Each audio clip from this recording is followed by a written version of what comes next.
jump in. We got the two of you here. We're going to ask the big three. Who are you? What do you do? And how the hell did you end up here? My name is Donna Karleen. I'm a writer. What are you doing? Go ahead. This is about suspense, and the biggest suspense today is how long it's going to take before I smack Uncle Karl here. How did you get on the show? How did I get on the show? I'm friends with Joe Dog. Oh. And he begged, and he was so cute when he's so cute when he begged. So nice. I'm like, sure, I'll do it. You? I'm Karl Whitsman. I'm retired from many other jobs, trying to focus on writing and editing now, and being an internet star, I suppose. And how did I get here? Joe said, hey, I have some open spaces. Would you like to be on one? Sure. And that's how we got here. Excellent. Thank you so much. Mm-hmm. All right. And the floor is completely yours.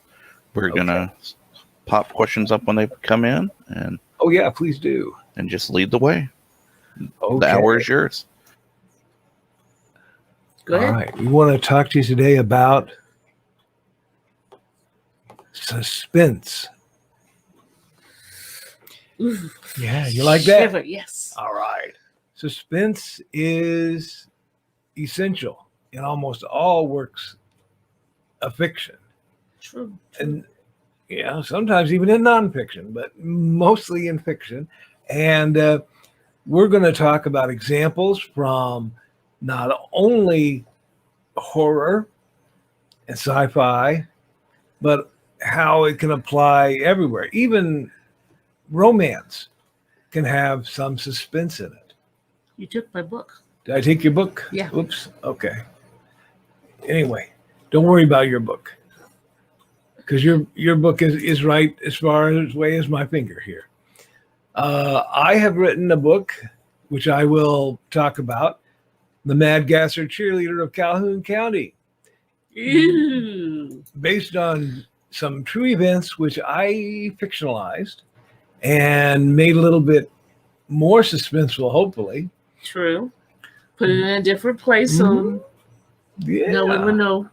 And Donna's going to talk about a couple of her books, one of which is Hunter's Ridge, which is a police book.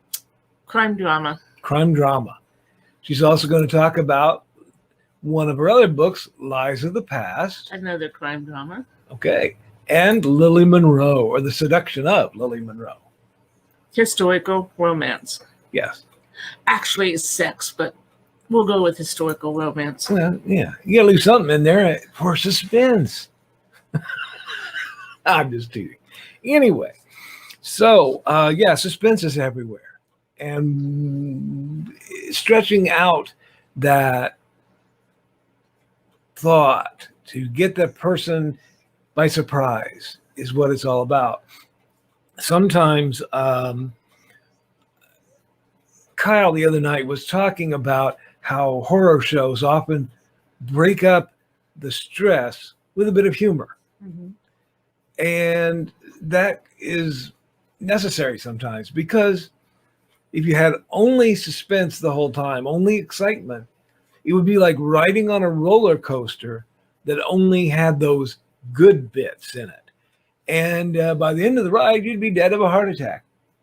Don't you agree? Oh, I'd be dead the first time they hit the top when I'm afraid of heights. Oh, yeah. But, they let you have a lull for a little bit before they take you back up. And writing is the same way. You know, and good writing gives you a little bit of a chance to rest a bit before it takes you back up. So, sometimes comedy is interspersed in there, but I've figured out in the last couple of days that comedy and suspense have a couple things in common. Can you guess what those might be? Timing? Timing is one. Yes.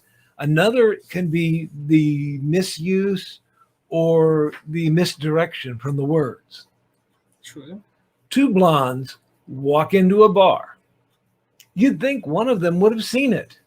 No, they're blonde. Well, that is a misdirection, because it's like, oh, they're going to walk into a bar like every other joke, you know. Mm-hmm. But then you say, oh, they walked into a bar, boom, crash, knocked out. Yeah. Suspense can do that to you too. Good suspense. I like my story better. Okay, what's your story? Two blondes walk into a bar. Uh-huh. The brunette ducked. Okay, I like that. It's got a bit of the dramatic and the comedy. And the comedy and a little bit of suspense there. You don't know what's going to happen next. Yeah, that surprise at the end in humor and in suspense is really what can get you, you know? So you don't want to give away all your cards at once. True. You know? Which is why I correct you when you call my stories mysteries, because they're not mysteries because I give it all away. But I use, like you say, a little bit suspense here and there. Mm-hmm. Yeah. Suspenseful moments within the framework. Did you have an example of that you want to talk about today? We could start off with what Karlee does. Okay. This is from Hunter's Ridge. This is the very first page. Okay. Karlee Simone could feel the tension the minute she walked into the gas station. The single attendant, a young black man, was behind the counter, a white man standing directly in front of him, and another white man standing back beside the sodas in the refrigerated case. "Take your money here, ma'am," the attendant said, "but my friend can wait." Karlee gave him a bright smile. "That's okay. I need to pick out some munchies, too." She turned the smile on the other man, taking in his watery blue eyes and the mustache that was so fair it was almost invisible. "Didn't have any breakfast, and I don't want to seem a pig at lunch with my sweet pea." As she turned away, she deftly looked the fair man over, noticing the bulge under his denim jacket. She sashayed down the chips aisle, swaying her hips a little more than she usually did. The guy by the sodas got another smile as she took in his looks. Another fair man, this one with intense blue eyes. Possibly brothers? She started taking inventory of the chips. Out of the corner of her eye, she could see the attendant looking back and forth between her and his friend, nervously. It was obvious she'd walked in on a robbery. Yeah. I like how you didn't say she walked into a robbery. Boom. You stretched it out. You threw in some details. You threw in information about the people. Were they brothers? You know, that is adding up in her head, and it adds up in the reader's head as well. Mm-hmm. And that's important in this kind of writing, isn't it? Yes, and then they find out later why she was able to notice such details. She's a crime writer. Oh, yeah. Yeah. So how many books are in that series that are published? That have been published? So far, 3 of them. Okay. So it's been popular then. It's been popular. Yeah. So you must be doing something right there. After Hunter's Ridge, there was Old Friends and New Enemies, and then one entitled Family. And we all know how suspenseful family stuff can be. Yeah, watch your language. Sorry, Joe. Yeah. Those covers were designed with the silhouettes to make them look even more mysterious and maybe add a little bit of suspense to the person looking at the cover going, wonder what this is about. As you can see, they all have... They can't see. Let me raise them up. I'm trying to fix them. Oh, sorry. They all have the same one of the 2 people cuddling, and then different things from the book, kind of. Yeah. Very good. Well, those are the kind of things, though, that really help out and pull your reader into the story. And that's what I really liked about that first book is you pull them in with this gal that's walking in on the robbery. And then later on, you explain all the things. You don't say, one fine, shiny day, this crime writer who was moving in from Chicago came into the small Alabama. No, you drop people in almost running. And by the end of that chapter, short chapter, but it's a good chapter. They are hooked. Mm-hmm. Yeah, so I like that. If you look at other types of things, Sherlock Holmes had some suspense in it as well, because when it was first published, it might not have all been in a book. Right. It was serialized. Exactly. And I remember when I was a kid, we would get these magazines and there'd be a story in there and it would say, continue next month. Mm-hmm. And you'd have to wait a whole month to get the rest of that story. I mean, well, wow. And they used to do it in the old movie theaters, like The Perils of Pauline. Okay. So they would like make you wait until the next time to see if she got out of whatever it was. Ooh. Man. So suspense pulls you in. It'll get you an audience, and it'll keep your audience. Yeah, exactly. And keeping them halfway excited there, and then more excited, and then rest, and more excited, and rest.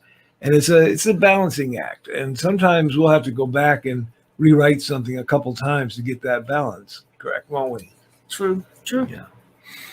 But I'm just thinking about back in the days of Sherlock Holmes coming out in a serial and people having to wait another month to read it, why they were so insistent on, I've got to go down and get my magazine. Because they didn't have all the entertainment we have. Exactly. Movies, television, and the interwebs. Mm-hmm.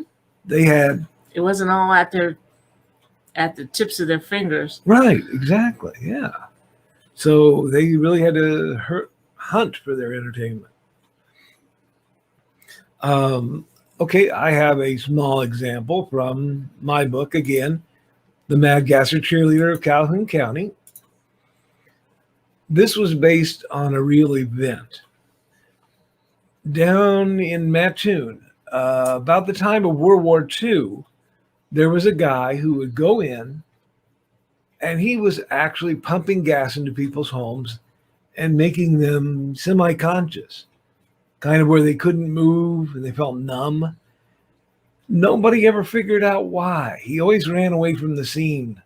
So he never did anything beyond that, did he? No, it was almost like he was testing it to find out if it worked before he did it.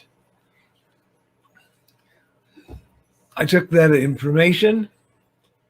I took another town, completely fictitious, and I worked that fictional magic on it. And again, taking the cue from Donna here, I wanted to make sure that I started people off. Boom. June 6th, 1985. I'll humiliate them all. Dick Jansen was adamant about that. He would have his revenge on those who he thought had wronged him. But had they? Or was it all in his head? Oh, no time to consider such paltry considerations when he was already geared up in his accoutrements of terror. He had the tank of gas strapped to his back already, the gas mask hanging down in front of his face, ready for action. His boots were laced. He had his best panties on underneath his cheerleader skirt. He was ready for action. He crept up to the farmhouse, being careful to keep his flashlight in a tight beam so as not to let anyone see it from inside or from the road. Inside, Cheryl Weathers sat in her chair. Jansen knew Cheryl from high school, where she had been a popular girl and a friend of his sister. He had been a lonely, lowly, young farm boy in overalls, clean overalls, but still a mark of his poverty. He would certainly bring her down a peg or two tonight. She'd never know it was him, but she would be sorry, even if she never knew what to be sorry about.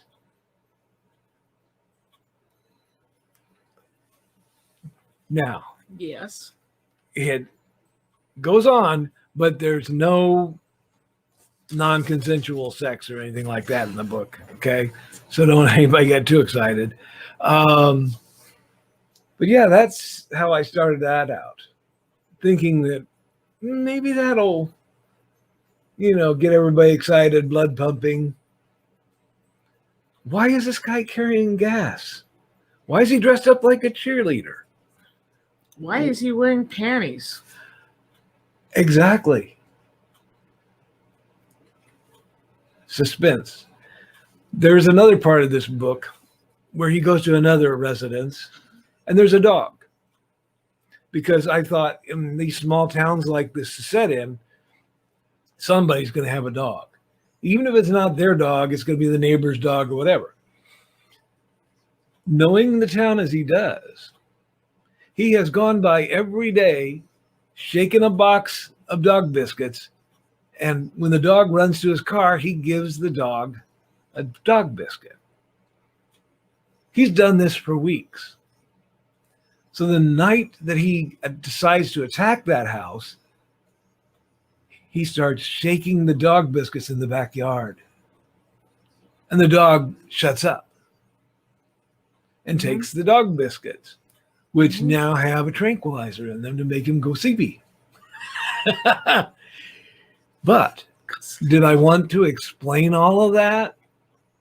Now, my teachers in school would have said, yeah, you got to go chronologically, Karl. That, you've got to explain this and foreshadow what you're doing. No, I didn't want to do that this time. I wanted the suspense. So I told the story of how he was going to break in. And then in the next chapter, I explained all about how he trained the dog. And it makes a big difference in the story. It really does. It really does. Yeah. So, talking about other folks who've used suspense, who do you think of? Besides Poe? Edgar Allan Poe. Yeah. True. Yeah, he used suspense. Yeah. Especially like Pit and the Pendulum. Will the pendulum get the guy or will it not? Will somebody stop it in time? That's very suspenseful. Yeah.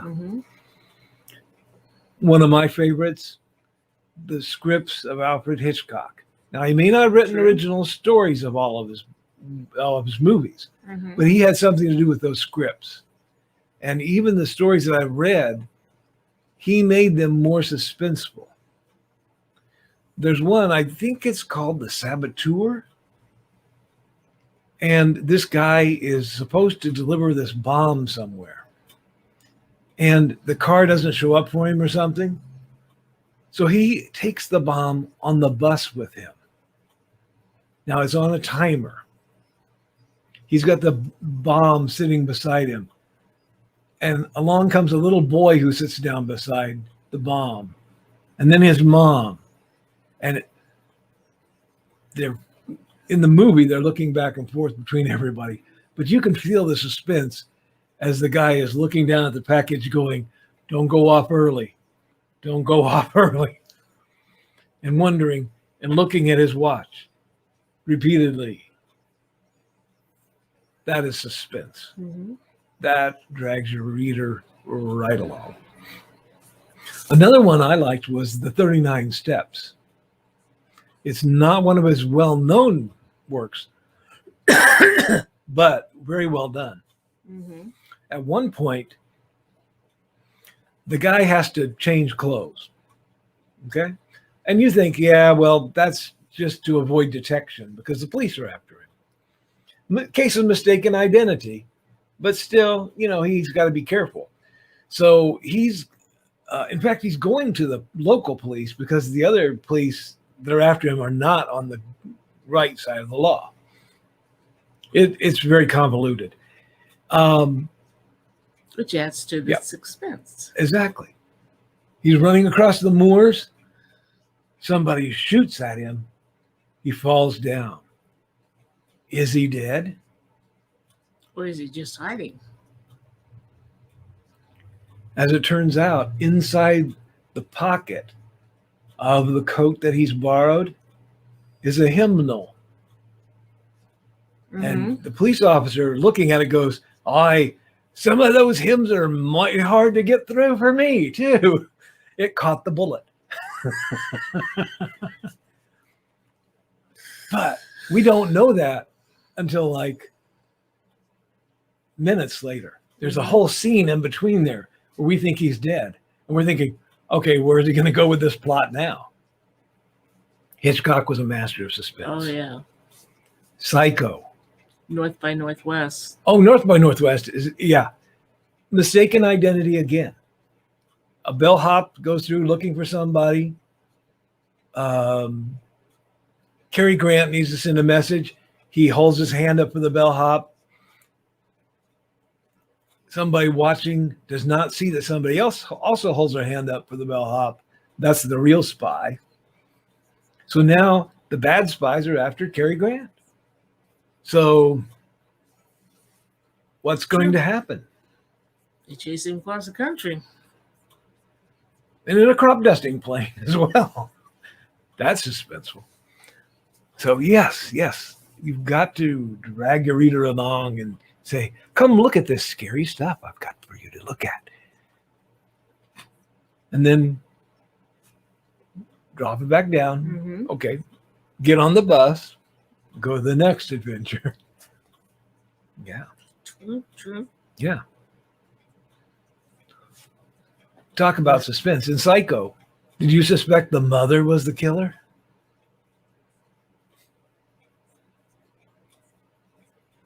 She wasn't. Yeah, in a way she was. Oh, yeah. Yeah. That's true. I won't spoil it for anybody else. Maybe. Hey, Blake, do we have any questions? I haven't seen any, but Nothing quite yet. not quite yet. I've been in and out of the room, unfortunately, but I haven't noticed anything quite yet. Okay, no problem. If anybody has any questions or you want to talk about writing in general, we're here. And if they don't ask questions, I'll read some more of this scary book. It's not that big a book. It's not that. It is a small book. And our books are available, all of them, on lulu.com, LULU.com. And just do a search for either of our names, and you'll find them. So did you want to do something else, or do you want me to continue reading? Woo. What else do you want me to do? You should have written notes. Oh, I'm sorry. I should have written notes for you. Another friend of ours also writes something which is very interesting. Michaela Jade, this is her newest book that isn't even out yet, but it will be. Her first book was Warrior's Secret, and now she's written Warrior Trust. And it's a historical romance fantasy.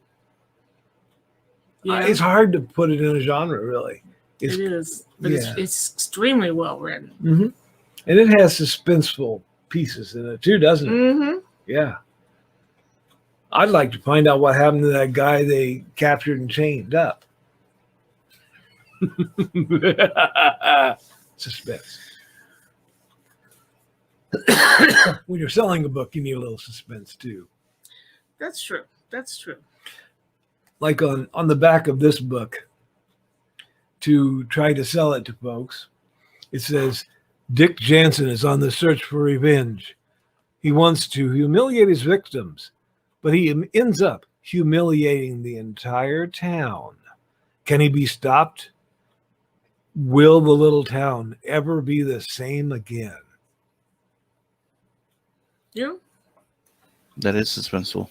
Well, thank you. It's like there's some probably ellipses going on in there, and some Oh, I love ellipses. Oh yeah, ellipses are great. Well, it's like mine says, Karlee Simone moves to Alabama to get away from cold Chicago weather and finds her life almost too hot to live when she walks in on a convenience store robbery. She helps prevent the robbery, and the perpetrators swear revenge. Can Captain B.J. Martin of the Hunters Ridge PD protect her? Karlee finds out how hot Alabama nights can be. Yeah. Ooh, I right. see a question. Yep. Okay, yes. One point of view, if you have the first person, that's almost like, I crept down to the basement. I was looking for something strange that I had heard. It was all dark. If it can be, I write from what my teachers called newspaper view. The third person. Third person, yeah. Because it's easier for me, and but I have to remember not to put in things like Karlee was happy. I have to write Karlee looked happy. And our friend Michaela does all points of view. Yeah. But she's very good at it. You see it from the heroine's point of view, then you see it from the hero's point of view. And I think in a way that kind of adds to the tension in her books. Yeah. Because you're seeing both sides, but you're not quite figuring out why this is. And in the third person, you can have a narrator of sorts. Like on this one, this is a narrator. It's someone wrote down the story, so to speak, and is telling you this story. But he's not. He doesn't know everything right away, and it comes in bits and pieces. And this particular book goes back and forth in time, which when I read that in someone else's writing, I hate. But I had to use it in my own. So, but there's also an omniscient narrator who knows everything and knows everything that's going to happen. And will say things like, wait till you find out what happens next. That kind of spoils suspense, I think. If you have a limited narrator, someone who's doing it third person, that works. First person works if it's a shorter work. I mean, I don't think I'd want to write a whole novel in first person. That would be really difficult to do, I think. I think that it all really is. It's your own signature, whether or not you can make first person POV work or not. Yeah, some people do it brilliantly. Mm-hmm. They really do. I'm not one of those people. I can keep it up for a short period, but yeah. But that's a good question. Yeah. So basically, you need your narrator in the same room as your characters. You don't want them floating about. Exactly. Mm-hmm. Yeah. Because if the narrator knows what's coming up and kind of hints at things to come up, that can spoil your suspense. Yeah, it can. Yeah. But can you have a devious narrator at that point then? I've seen one or two stories that kind of foreshadow something that never happens. And you're like, well, why did they mention that? And it's like, well, it took me for a twist, so I'll be okay with that then. Yeah. Mm-hmm.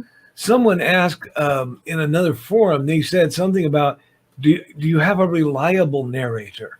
Mm-hmm. I knew right then and there that person had worked in a medical field, because that's how we would make notes on things in when I worked in rehab. Is this person a reliable teller of their tale? Yes, I drank for 20 years, but I'm not drinking now. And I'm thinking, Now as in today, or now as in the past 10 years? Yep. Exactly. So, how reliable is your narrator? Now isn't it just this minute? Mm-hmm.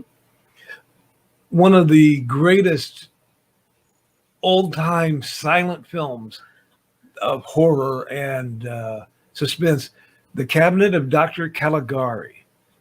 You can probably get it on, I don't know if you can get it on Netflix. You might have to go to eBay like I did and find a copy of it. It's all silent, but the narrator tells the story. It's brilliant up to the very, very end. And then you find out who the narrator is and you go, oh my God. I won't spoil it because that'll spoil the suspense. If you have Tubi TV, it's on Tubi TV for free right now. Oh, And it looks like there's at least one piece. Let's see, 2 versions on YouTube right now. Oh, good. Because Yep, so the world can take that on.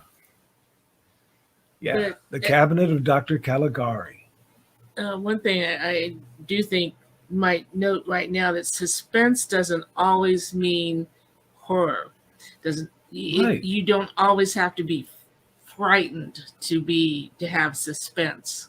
Well, that's what I was saying about your romance. I had picked out a piece where you said, not for this audience, we're not reading that. Oh, but Joe said I couldn't use those kind of words. Okay. It's a little early in the day, I guess. Yeah. Basically, it's one of those will she or won't she kind of things. Especially considering the time period, and she's an upper class person. So you don't do that. You save yourself for marriage and such. And But he is progressively doing things, and she is progressively allowing him and saying, you can stop me at any time, and she doesn't. So it's kind of like you get over this little hurdle of suspense.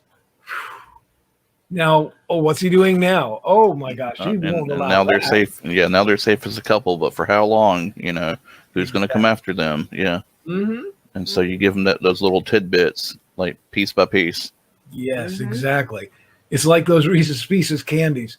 You don't eat them all at once. Well, most people don't. Our resident stupid clock author, Dan Hollifield, says some people refuse to read first person. I like writing in first person myself. And his books are great in first person. Are they? Okay, great. Yes. Great. Yeah, if a person does it well, yeah, it's fantastic. Actually, I own an ebook and an audiobook of the same book of his, just for that reason. Okay, I'll have to look into that. Oh yeah, Abducted is his new one. It's pretty great stuff. Yeah, if you've ever run your motorcycle into a UFO, that's a little bit of what Abducted's about. Whoa. Well, we have a personal library of around 5,000 books, and I can safely say we've got a book of probably every point of view that you could ask for. In just about every genre. Here we go. Miss Susan is always great with her questions. What new projects do you have in the pipeline right now? Ooh, this goes to you. I have something I had never done before, a fantasy book entitled Dragons and Wizards. It's been through all the processes, and it's now awaiting cover art, which is almost done, and it should be out in December, right in time for the holidays, for buy a gift for someone. I know, buy a great gift. Yeah. At LU.com, right? Lulu? Yes. All right. We've had a lot of friends who go through KDP or Amazon or some traditional publisher, but we think that the return on investment from Lulu seems to be better. I've never heard of it personally, so I'm actually really intrigued because I have a diesel punk cookbook idea. Oh, that would work over there. Yeah. They allow I can't get to it right now because the cat's asleep right behind me. I have a book I wrote, my serious book, about using a particular piece of software called Audacity. Okay. Which it allows you to edit sound waves and such. Yep. So I'm a firm believer in it. Cool.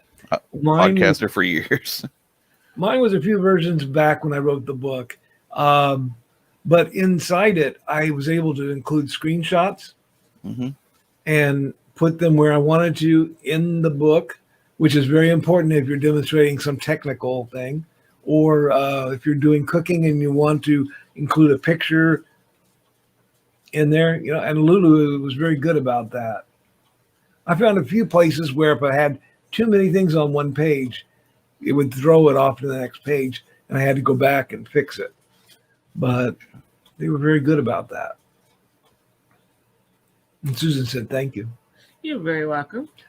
For me, I'm not really working on anything right now. Busy really being hard. an editor.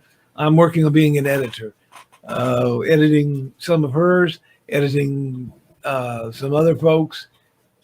Michaela Jades. Michaela Jade being one of them, yes. Mm-hmm. So. You keep him busy because he has creepy stories like the gasser cheerleader. And I'll tell you something. In writing this story, I creeped myself out. I really did. I creeped myself out. I thought, how can I, as a former counselor, even think like this? Well, because you're a former counselor. Yeah. Yeah, I've heard stories. Well, that happens sometimes because I have one down the line in my Hunter's Ridge series that every time I go back to re-edit it, and I'm looking at it like, do I really want to go in and read this again? And I'm hoping that when that does get published, that if I creeped myself out that much, that means anybody else is going to be creeped out. At least doubly, yeah. You have all right. Mind Twist 81 asked, do you have a specific topic that you each like to write about? I like my crime drama. I have 2 separate series of crime drama. One is the Hunter's Ridge, and the other, I have 2 books in it.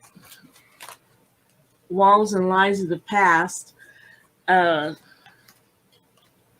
an ex-cop, female cop, and a ex-SEAL bodyguard. I think is probably the best. And how they get together, how they scare everybody around them because they're so much alike. I like the strong female that can take care of herself. Now, for me, I like to write science fiction if I can, and I write nonfiction books. I've written several books about particular pieces of software, like the Audacity book. I've written one about a game we play called Munzee, Munzee. And that's a game where you do a scavenger hunt in real life. And then I've written a book about memory improvement, which was a psychology. And I'm working on another book about psychology and self-improvement, about how to more accept yourself and not be so ruled by what you think other people are thinking. We definitely need that in this day and age right now. Mm-hmm, exactly. And I might work on that. Now, in November, they have what's called NaNoWriMo, which the novel writers... National November Writing Month. Yeah. And it's mostly for novels. And that's what inspired me to write this thing. Because that idea of the Mad Gasser came out, and I thought, I could fictionalize that, use some things I know from counseling, put those in there. And like I say, it kind of scared me a little bit there. I want to jump on the opposite end of Mind Twist. What are some genres that you refuse to write, if any? I will not write fantasy. If it has elves or dragons in it, forget it. Won't touch it. And yet he's editing books about it. But that's something she likes. Horror or mystery, and people go, but you write mystery books, and no, I don't, because you know who did it in my books, because I can't drop a hint for nothing. And horror, that's the same thing to me. That's a mystery, really, when you come right down to it. And I don't seem to be able to get around it. I have written a very short for Crips. Is that it that Meredith's doing? Oh, yes. And I don't know. It's probably going to go over like a lead balloon, but I tried it. Nope, not going to go back to it. Wow. Do you have any influences, may it be past or present, for your suspense writing skills? Ooh, good one. Yeah, did you look back on something and be like, man, this author really hit it there. Maybe I can improve on it or change it to my benefit? I don't know about improving a benefit from it, but I have all of Robert B. Parker's books. Mary Stewart was medieval Gothic suspense.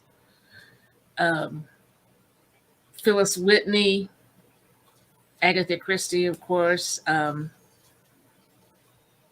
man, so many. I've got about seven or eight authors in that same genre that I read from the time I was like 7, 8 years old that I found my first book of them. And now I've got all their books and their collections. I'm like, yeah, I can do that. Not like they do it, but in my own they way. Influenced you in some way. Yeah. For me, Edgar Allan Poe was an influence, especially in putting out the suspense. And like I say, the scripts of Hitchcock, I've watched a lot of Hitchcock movies. Of course, the Holmes series. The what? Holmes. Oh, yeah, Sherlock Holmes, Arthur Conan Doyle. Yes. Also, for some strange reason, Kurt Vonnegut. Okay. Because in Slaughterhouse-Five, which I've read part of the book, didn't make a whole lot of sense. Saw the movie, didn't make a whole lot of sense, but it jumps back and forth in time. And for this book here, I needed that kind of influence. A release of continuity. Yeah. Because many times my Mad Gasser cheerleader will do something, and then the reason why he did it is explained in the next chapter. How about the opposite of that question? What? What author? Oh my gosh! Didn't inspire you? Know what I'm going to say? Who you want to run screaming from anytime you pick up their book? Hemingway. I hate Hemingway. I find him boring. And anybody who says, "Oh, write the great American novel like Hemingway," I want to feed them Hemingway books. So, yes. A high fiber diet. Yes, but he did have a lovely compound down in Key West with all his six-toed cats. Six-toed? Five-toed? Six-toed. Six-toed cats. At least 6, yeah. The polydactyls, yeah. Right now, there's like 20 or so running around on the property. Oh, very good. Yep. Let's see. For me, I don't know of any authors that I particularly dislike. There were many that I had to read in school that I thought, I'm never reading these guys again. Maybe Anton Chekhov, who wrote a lot of things where people had more than one name. Oh yeah, Chekhov was a very interesting character.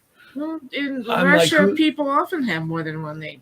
Yeah, but in a novel, it's very difficult to keep track of who is speaking. Who's who, especially if they have the same first name. Like, I know in the Chekhovs, it was like Romanov Delan and Romanov Delaire. It's like, there's only 3 letters difference there. Which one is which? Yeah, exactly. Totally. Yep. So as far as reading those, I don't particularly care for them. Now, if I saw them performed, I would feel differently, but maybe. But reading them is very confusing. So that would be my answer. All right. Yeah. Favorite suspenseful thing that isn't in writing? Do you do roller coasters? Do you do theme parks or drive on the wrong side of the road or anything fun? Do not even think of trying to get me on any ride that is above 4 foot.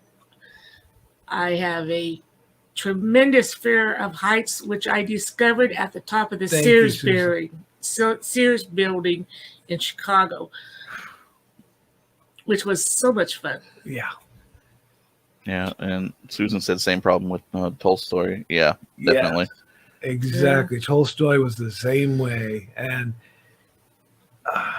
maybe it was for a different audience. And a lot of the historical things that people have written were for a different audience. They weren't for people now. So it really makes it hard, to judge by that. And I think most of the things you write are like in the here and now. And most of the things I write are in the here and now or in the far-flung future where I can make up a lot of stuff. The cheerleader book was a little more difficult because it was set in the 70s and 80s. And I had to think to myself, okay, they don't have a cell phone. They may or may not have had a fax machine at one time. How was their chemical testing? Could they test the gas? Could they not? And I had to do a lot of research into what the police procedures would be at that time. Exactly, yeah. Because they didn't have CSI back then. Now I would imagine research is definitely a huge part of suspenseful writing. Making sure that you get it right enough that there is a little bit of, stretching of your belief structure and your, the disbelief in the same time. But true enough to the fact that someone's not going to be like, well, you shouldn't use the B12 shot to, do this. You should have used this other thing. Yeah. Yeah. So in one of the movies we saw last night, one of the B movies that Joe was running, I think it was The Leech People. The guy shoots once with his shotgun, and then he shoots twice again, and then he has to reload. And I'm thinking, most shotguns I know only have 2 barrels. Oh. The one he had, and I thought, continuity error there. Not like I shouldn't. I'm suspending belief to believe that there's giant leeches that are sucking on people and killing them, but I can't believe that the guy shot 3 times with that gun. it's like now you have a triple barrel shotgun. Yeah. So it's funny what will catch some people up. And we have a friend who looks for things like that. She looks for Romans wearing watches in movies or people that don't have the right period belt on in a particular English drama from 1275 or something. We're like, oh my God, just give it a rest, girl. But she really gets into those things. And she gets into those in writing as well. If she reads a book and she's like, oh, that was not historically accurate. Oh, I bet she was really on it, that episode of Game of Thrones with the Starbucks cup. Fortunately, we haven't spoken to her since that. So. Probably, though. Yeah, probably. Yeah, no venti, mocha, anything back then. Or further in then, because it's kind of weird. They, it could be the future for all we know. The way we're going right now, who knows? Yeah, that could be our future. And no, maybe, if you could write that in that, there was a guy called Starbuck and he made this. Oh man, Starbuck with Starbucks. Yeah. He started it up way back then. Yeah. But you've got to write that in and make that part of your. So we know what you're doing now. We're going to add that to your mythos for your fantasy books. Exactly. So. Exactly. And it's spelled real funny in the beginning too, like STKARRBAKK or something. I like it. Just something fun. But let's see, if you had any advice to give to budding authors and playwrights and such, and technical manual writers in your case, sir, what advice do you give them right off the bat? Okay, right off the bat. If somebody comes up to you and they say, oh, you got a manuscript, we'd love to publish it, give us $500 and we'll walk away from that.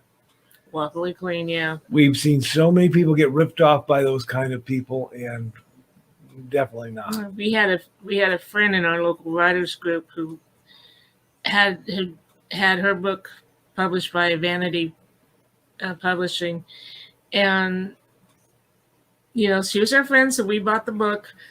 Read the book, and it was all out.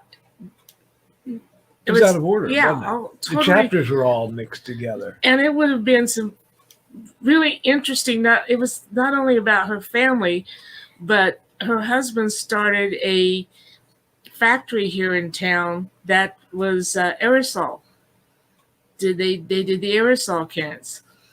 and it was about how they went to different countries and they're they're getting their product there, and it should have been a very interesting read, but because they screwed up the timeline, it was like, well, wait a minute, they could have done that because they needed to do this first, but somebody at that vanity press had dropped the pages, put them back where they thought they belonged, and just they don't care and pushed it right out the door. That's very sad. So but that's one piece of advice. The second piece of advice is actually write something down.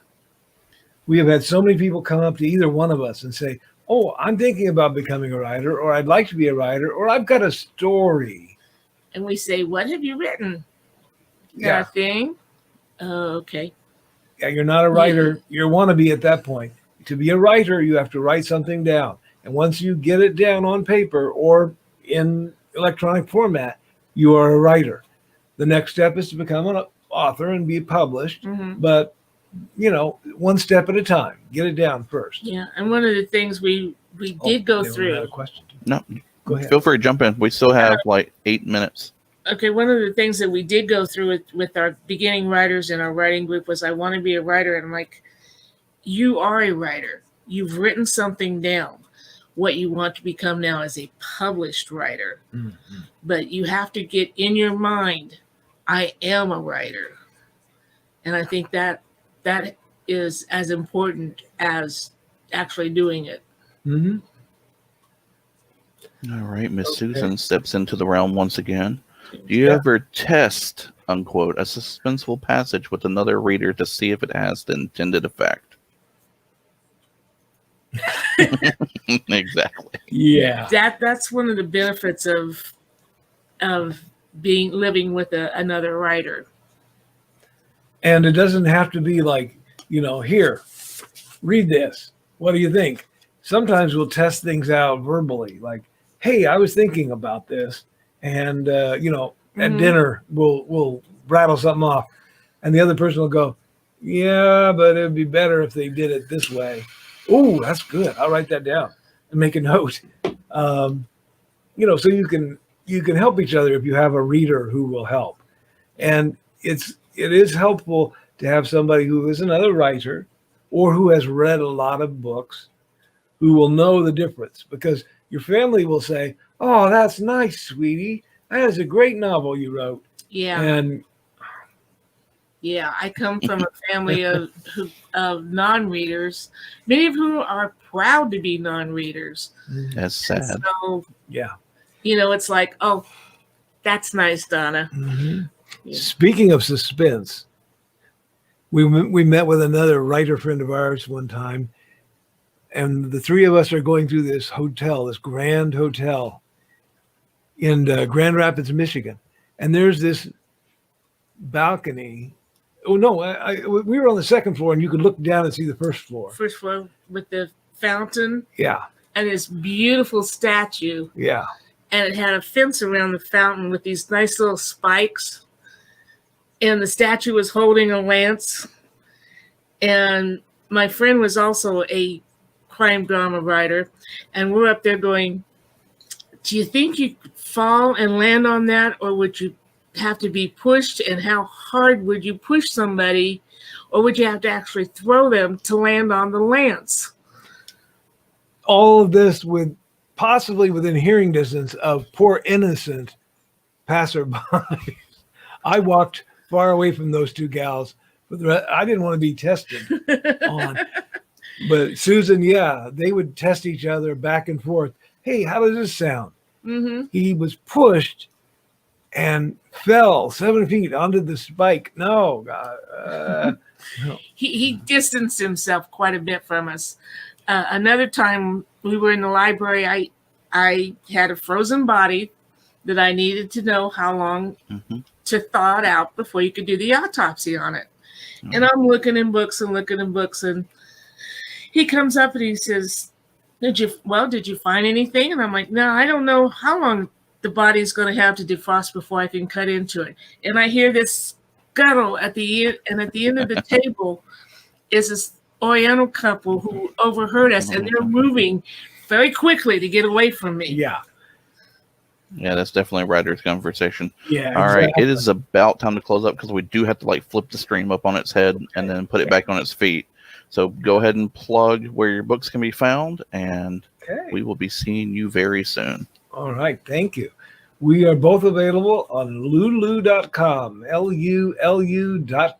And if you just search for Karl Whitsman or Donna Carleen, you'll find us, or any of the titles, if you remember some of the titles we mentioned. And I do believe The Seduction of Lily Monroe is on Amazon now.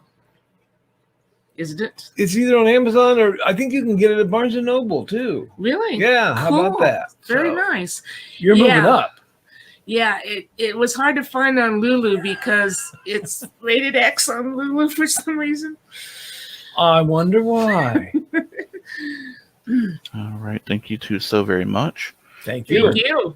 Thanks for stepping in and helping us with the questions. Pleasure to be here. Oh yeah, and so Joe Dog's gonna lead us out in just one moment, and we will be seeing you both very, very soon. I want to thank. I'm going to thank Donna first because that's the way you should. You should always treat the lady first. That's right. Who says I'm a lady? Well, you can fake it long enough. And thank you, Karl. Thank you for helping HallowCon. No problem. We can't. Always here for you, Joe. Yeah, it's been a great time. Blake, Bobby's over in the green room. If you want to go ahead and escort him over. And I want to thank you guys. It has been a fight all weekend. I'm telling you. I don't know. Do y'all see the counter of how long we've been on the air? Is that 1 day, 3 hours, 56 minutes? Yes. Wow. Nice. Nice. And we've still got another 13, 14 hours to go. You can do it, Joe. I yeah. got confidence in you. Yeah. Now, if you were doing this in person, you'd be running around from room to room trying to find a projector or. Oh, We know all about that. And we'll be picking him up off the floor at least once. No, you don't understand. After we take the picture. I found him in the floor. He had fallen, and he was still swiping someone's credit card at the door. God.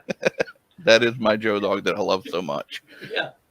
All right. So we're going to swap out.